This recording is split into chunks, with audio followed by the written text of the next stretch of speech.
ఇప్పుడు మన ఆడపిల్లలు డ్రెస్ కోడ్ కరెక్ట్ వేసుకోకుండా తిరుగుతుర్రు. గుడికి పోయేటప్పుడన్నా మంచిగా తయారైపోవాలి.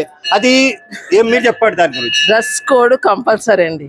పూజ అట్లీస్ట్ పూజలలో దేవుడిని మనం ఎంతో ఖర్చు పెట్టుకొని దేవుడి దగ్గరికి వెళ్తున్నాం.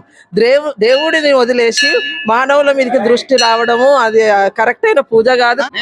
పూజలో ప్రతి ఒక్కరు డ్రెస్ కోడ్ పాటించడం తప్పనిసరి. అందులో మహిళలు మాత్రం compulsory dress code must and should. తల్లి నుంచే వస్తుందండి పూజ విధానం గాని, డ్రెస్ విధానం గాని, ఏ విధానమైనా గాని. ఇప్పుడు ఒకటే గాజేసుకుంటానంటే కాదు అమ్మ నువ్వు ఒకటి వేసుకోవద్దు ఇట్లా అంటే అప్పుడు ఎక్కువ వేసుకో అని చెప్తేనే ఆ అమ్మాయి నేర్చుకుంటది. ఫస్ట్ టీచర్ తల్లి, ఫస్ట్ మొదటి గురువు తల్లి.